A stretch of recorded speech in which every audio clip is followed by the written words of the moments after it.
नमस्कार दोस्तों, मैं हूं भावना शर्मा और आप देख रहे हैं मुझे मेरे अपने सेल 3071 चैनल पे। आज मैं आपको आपकी स्क्रीन पे रेस्पिरेटरी डिसऑर्डर्स पढ़ाऊंगी, जितने भी आपकी स्क्रीन पे हैं। ठीक है, आपने एनसीईआरटी की बुक से पढ़े होंगे, लेकिन मैं आपको एनसीईआरटी की बुक से भी ज़्यादा बताऊंगी कौन कौन से रेस्पिरेटरी जो है डिसऑर्डर्स आपकी बॉडी में होते हैं। तो वीडियो को स्किप ना करें, एंड तक देखें ताकि आपको चीज़ें एक एक करके समझ में आएंगी। तो बस शुरू कर लेते हैं। ठीक है, कोई प्रॉब्लम नहीं आएगी और कोई भी प्रॉब्लम नहीं आने दूंगी, सिर्फ मेरे साथ बने रहें। तो पहले डिसऑर्डर जो है आपकी बॉडी में, रेस्पिरेटरी डिसऑर्डर को कहते हैं श्वसन से संबंधित जो बीमारी आपकी बॉडी में, जो रोग आपकी बॉडी में होते हैं, उनको कहते हैं हम रेस्पिरेटरी डिसऑर्डर्स। ठीक है, पहले ये समझ लें, आपका श्वसन तंत्र होता है, जैसे नोज हो गई, ठीक है, आपके लंग्स हो गए, एल्वोलाई हो गया, आपकी ब्रोंकाई हो गई, ब्रोंक्यूल्स हो गई, ठीक है, और यहाँ पे फेरिंग्स हो गया। अगर ये इनमें से अगर कोई भी अंग डिफेक्टेड हो जाता है तो उसी को ही हम क्या कहते हैं, रेस्पिरेटरी डिसऑर्डर कहते हैं। बात समझ में आई कि नहीं आई?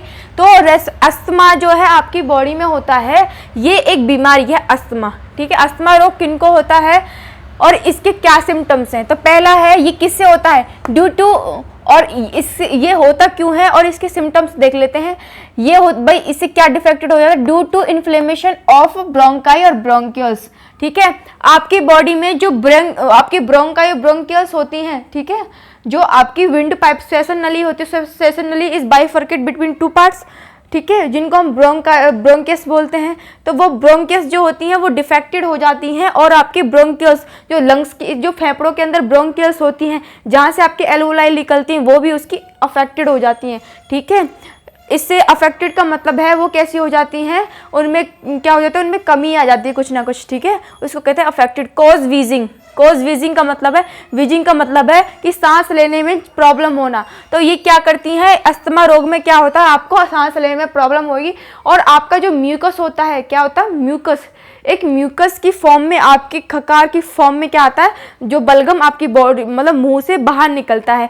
जिनको अस्थमा की प्रॉब्लम होती है, आपने देखा होगा, वो लोग ज़्यादा मतलब जो है म्यूकस को बाहर निकालते हैं। क्यों? क्योंकि उनको अस्थमा हो गया है, क्योंकि उनका जो ब्रोंकियोल और ब्रोंकाई होता है वो अफेक्टेड हो जाता है उनमें, जिसकी वजह से क्या होता है, आपकी म्यूकस लेयर डिफेक्टेड होने की वजह से, क्योंकि म्यूकस लेयर क्या करती है, आपकी रेस्पिरेटरी जो ट्रैक होता है उसको क्या करती है, मतलब बैक्टीरिया से बचाती है। जब वही उस कंडीशन में म्यूकस मेम्ब्रेन में क्या हो जाता है, डिफेक्टेड हो जाता है, जिसकी वजह से वो ज़्यादा म्यूकस जो है सीक्रेट करने लगती है ताकि जो बैक्टीरिया को मार सके। इसीलिए वो म्यूकस आपकी बॉडी में माउथ से पास आउट हो जाता है, भाई उसको कहते हैं हम अस्थमा। इस अस्थमा बीमारी में जो है आपको स्वेलन भी आ जाती है, आपकी ब्रोंकाई और ब्रोंक्यूल्स के अंदर सूजन आ जाती है। सूजन को इंग्लिश में कहते हैं ओडेमा। बात समझ में आई?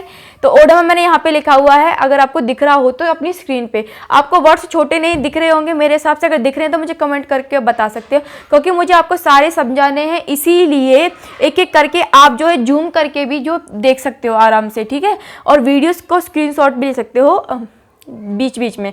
दूसरा है एम्फाइसीमा, जो डिसीज होती है वो कौन सी डिसीज है? इस डिसीज में क्या होता है, आपकी जो एल्वोलाई होती है, क्या होती है, एल्वोलाई एक बैग लाइक स्ट्रक्चर होती है लंग्स के अंदर, वो कैसी हो जाती है, अफेक्टेड हो जाती है इसमें। इट मीन्स वो अपना साइज कैसा कर लेती हैं, बड़ा कर लेती हैं। कैसा कर लेती हैं, बड़ा करने, उनमें स्वेलन आ जाती है। क्या आ जाती है भाई, उनके अंदर स्वेलन आ जाती है, जिसकी वजह से आपका रेस्पिरेटरी जो सरफेस होता है वो डिक्रीजेज हो जाता है। ठीक है, जिसकी वजह से जो ऑक्सीजन कार्बन डाइऑक्साइड का जो एक्सचेंज होता है लंग्स के अंदर, वो कैसा हो जाएगा भाई, कम हो जाएगा। ठीक है, कॉज ऑफ सिगरेट स्मोकिंग, जो सिगरेट स्मोकिंग करते हैं, जो सिगरेट पीते हैं भाई, देहाती लैंग्वेज में मैं बोल देती हूँ, तो उसमें उनको क्या हो जाता है, उनको एम्फाइसीमा डिसीज होती है, गारंटी की बात है। ठीक है, और इस डिसीज में देखो, ये घातक डिसीज है, इसमें मरने के चांसेस भी जल्दी होते हैं, तो इसलिए आपको सिगरेट स्मोकिंग से भाई रोका जाता है कि सिगरेट स्मोकिंग मत करो। फिर आता है एस्फायरेक्सिया। ये डिसीज़ कौन सी है भाई, इस डिसीज में, ये डिसीज़ कौन सी है, ये डिसीज़ आपको ज़्यादातर कब होती है, जब आप सिंकिंग करते हो, डूबते हो। डूबने के बाद क्या होता है, आपकी बॉडी में ऑक्सीजन लेवल जो है कम हो जाता है, और आपकी जो एल्वोलाई होती है, क्या होती है, एल्वोलाई के अंदर पानी भर जाता है, जिसकी वजह से आपकी बॉडी में ऑक्सीजन और कार्बन डाइऑक्साइड का एक्सचेंज नहीं हो पाता है। उसी की वजह से आपकी बॉडी में ऑक्सीजन की कमी हो जाती है। और दूसरा कारण क्या है इसका, ये कार्बन, ये है CO का मतलब है कार्बन मोनोडाइऑक्साइड। ये carbon monodioxide bonding with HB के साथ बॉन्ड कर जाती है। आपके एटमॉस्फेयर में आपने देखा होगा कार्बन मोनोऑक्साइड जो आधी चीज जलती है भाई उससे क्या निकलती है आपकी कार्बन मोनोडाइऑक्साइड। समझ में आई कि नहीं है? तो वो कार्बन मोनोडाइऑक्साइड ही क्या करती है आपकी जो है हीमोग्लोबिन के साथ बाइंड कर जाती है, जिसकी वजह से आपकी हीमोग्लोबिन क्या करती है आपकी ऑक्सीजन को सभी तक जो पहुंचाने का काम करते हैं, आपको पता है ना हीमोग्लोबिन। तो जब आपकी कार्बन मोनोऑक्साइड जब इसके साथ बाइंड कर जाएगी तो उसको कौन सी जगह मिलेगी बाइंड होने के लिए? नहीं मिलेगी ना, इसीलिए आपकी बॉडी में जो है ट्रांसपोर्ट नहीं हो पाती है ऑक्सीजन।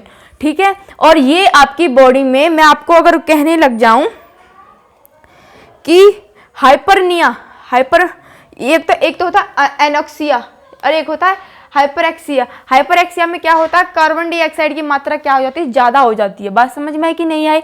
तो इसका तीसरा कारण ये भी है। फिर आता है आपका प्लूरिसी जो डिसीज होती है, प्लूराइसी भी बोल सकते हो इसको, आपको प्रोनाउंशिएट कर लें इसको। ठीक है, तो इसका जो प्लूराइसी डिसीज है भाई, ये इसमें क्या अफेक्टेड हो जाती है? प्लूरा से ही प्लूराइसिस डिसीज बनती है, क्योंकि कोई भी चीज़ जब बनती है तो उसके नेम के अकॉर्डिंग बनती है। तो प्लूरा मेम्ब्रेन जो होती है, डबल मेम्ब्रेन जो लंग्स को कवर करके रखती है, वो कैसी हो जाती है? अफेक्टेड हो जाती है इन दी प्लूराइसी डिसीज़ के अंदर, जिसकी वजह से आपको फीवर आने लगता है। ठीक है, कॉज फीवर, कफ, आपको जो है कफ आएगा, मतलब खांसी होने लग जाएगी। डिफिकल्ट टू इंस्पायर, आपको सांस लेने में जो है दिक्कत होगी, किसमें? प्लूराइसी डिसीज़ में। और इसमें जो है स्वेलन आ जाती है। ठीक है, जो प्लूराइसी डिसीज में आपकी जो प्लूरल मेम्ब्रेन होती है, जो लंग्स के ऊपर होती है, जो फेफड़ों के ऊपर मेम्ब्रेन होती है, वो उसमें क्या जाती है? स्वेलन आ जाती है प्लूराइसी डिसीज के अंदर, जिसकी वजह से आपका लंग जो है फैल जाता है। 5वीं डिसीज है आपकी इन्फ्लुएंजा और फ्लू डिसीज जिसको बोलते हैं। इसमें क्या होता है? नोज ब्लोइंग, भाई आपकी नाक में से पानी बहने लगता है, उसको क्या कहते हैं? इन्फ्लुएंजा या फिर फ्लू डिसीज कहते हैं। फैलती है, महामारी है। ठीक है, इन्फ्लुएंजा जो डिसीज है, इसमें वीकनेस आती है व्यक्ति को, और थ्रोट और रेस्पिरेटरी ट्रैक्ट कैसा हो जाता है? डिफेक्टेड। जो गला होता है, गला जो है गले पे क्या करता है? सबसे ज़्यादा आक्रमण होता है, और रेस्पिरेटरी ट्रैक्ट में वो डिफेक्टेड हो जाती है, किसमें? इन्फ्लुएंजा डिसीज के अंदर। फिर आता है वीपिंग कफ। वीपिंग कफ जो होती है उसको काली खांसी बोलते हैं। भाई हिंदी में सुन ले, काली खांसी आपने देखी होगी। काली खांसी में व्यक्ति बार बार मतलब बहुत देर तक खांसा मतलब रुकता नहीं है व्यक्ति, तो उसको आप क्या इंडिकेट कर सकते हैं? भाई उसको क्या है? काली खांसी है। अब काली खांसी होती किससे है? आपके बैक्टीरियाज होते हैं, बैक्टीरिया क्या नाम है? हीमोफाइलस पर्टुसिस, यहाँ पे लिखा हुआ है हीमोफाइलस पर्टुसिस, जो आपके बैक्टीरिया होते हैं उनकी वजह से आपको वीपिंग कफ हो जाती है। ये वीपिंग कफ कहाँ पे अफेक्टेड करती है? आपके थ्रोट पे अफेक्ट करते हैं बैक्टीरियाज, और ये कॉज कफिंग कंटिन्यूस, मैंने लिखा हो ना, इसमें जो कफिंग होती है वो कंटिन्यूस होती है। फिर आता है आपका माउंटेन सिकनेस डिसीज। इस डिसीज भाई ये कौन सी डिसीज? माउंटेन से पता चल रहा है, माउंटेन सिकनेस। क्यों? जो क्लाइंबर्स होते हैं मोर देन 8000 फीट हाइट, जो 8000 से ऊंची जो ऊंचाई पर जो व्यक्ति रहते हैं, उनमें ऑक्सीजन की कमी हो जाती है, जिसकी वजह से उनके सिर में दर्द होता है, उनकी नेल्स और स्किन और फिंगर्स कैसी हो जाती है? ब्लू दिखाई देने लगती है। बात समझ में आई? हेडेक हो जाएगा आपका, हाई ब्रीथ हो जाएगी, blue of skin and nail and fingers, less oxygen quantity. बात समझ में आई कि नहीं? इसीलिए ध्यान रखें, जो भी माउंटेन पर रहते हैं, पहाड़ी लोग होते हैं, जैसे हिमाचल में जो लोग रहते हैं, क्योंकि वो पहाड़ है वहाँ पे, तो वहाँ के लोगों के अंदर RBC की मात्रा ज़्यादा होती है comparison to live on the plain surface. ठीक है, जो प्लेन पे रहते हैं उनके अंदर RBC जो है लेस होती है comparison to the living of the mountain. ठीक है, फिर देखते हैं ब्रोंकाइटिस डिसीज में क्या था? Defection of bronchi. इसमें ब्रोंकाई क्या हो जाते हैं? डिफेक्टेड हो जाती है, और कफिंग होने लगती है इस डिसीज के अंदर। Mucus come out with the spit, थूक के साथ जो है म्यूकस बाहर निकलता है बार बार। ठीक है, एब्सेंस ऑफ ऑक्सीजन। तो इसके सिम्टम्स समझ में आ गए, वीडियो पॉज करके भी लिख सकते हो। फिर आता है कॉमन डिसीज, कॉमन कोल्ड मतलब जुकाम। ऐसे कभी करते हो? कभी किया है आपने? तो वो कभी करके देखना है ना। चलो खैर छोड़ो, लेकिन मैं आपको बता देती हूँ, जो कॉमन कोल्ड होता है इसमें क्या होता है? फीवर आता है आपको, और आपकी जो नेसल पैर, ये जो नोज होती है, नोज के ये 2 नोस्ट्रिल्स है, इन 2 नोस्ट्रिल्स के अंदर आपकी म्यूकस मेम्ब्रेन होती है, जिससे म्यूकस चिपचिपा एक पदार्थ निकला, जिसको आप समझ लो आप क्या बोलते हो उनको। ठीक है, तो वही वो क्या होता है? स्वेलन आ जाती है उस म्यूकस मेम्ब्रेन के अंदर, जिसकी वजह से आपको नोज से सूंघने में प्रॉब्लम होती है, क्योंकि आपकी जो एपिथेलियम होती है नोज के अंदर, वो जो है अलग हो जाती है किससे? नर्वस सिस्टम, जिसकी वजह से, और ऑल्फैक्टरी लोब्स से अलग होने, क्योंकि ऑल्फैक्टरी लोब से क्या करती हैं, आपके सूंघने का काम करती है। तो ऑल्फैक्टरी लोब कनेक्ट रहती हैं आपकी म्यूकस मेम्ब्रेन की एपिथेलियम जो लेयर होती है। जब ये अलग हो जाती है ऑल्फैक्टरी लोब और एपिथेलियम, तो आपको भाई ऑल्फैक्टरी जब अलग हो जाएगी तो वो कहाँ से फिर आपकी सेंसेशन और स्टिमुलस ले पाएगी सूंघने वाले, जिसकी वजह से आपको कोई सुगंध नहीं आ पाती है ड्यूरिंग दी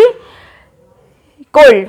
ठीक है, इसलिए जब आपको जुकाम होता था भाई आपको सूंघाई नहीं देता। आप कोई भी चीज़ आप सूंघ लोगे तो आपको समझ में ही नहीं आता भाई इसकी महक कौन सी है। ठीक है, तो कोल्ड कॉमन फीवर में क्या होता है, swollen of mucus membrane of nose, और इसमें फीवर आ जाता है। व्यक्ति के सिर में दर्द होने लगता है, किसके अंदर, कोल्ड बुखार के जुकाम के अंदर। फिर आती है ऑक्यूपेशनल डिसऑर्डर। ऑक्यूपेशनल से ही समझ में आ रहा है, ऑक्यूपेशन में जो फैक्ट्रियों में काम करते हैं उन व्यक्तियों के अंदर ये डिसीज होती है। इस डिसीज में क्या होता है, लंग डैमेज हो जाते हैं, और इसका जो मेन कारण है फाइब्रोसिस इन लंग, लंग्स के जो आपके टिश्यूज होते हैं, सेल्स होती हैं, वो कैसे हो डैमेज होने लग जाती हैं, इसलिए उनको कहते हैं फाइब्रोसिस इन लंग्स।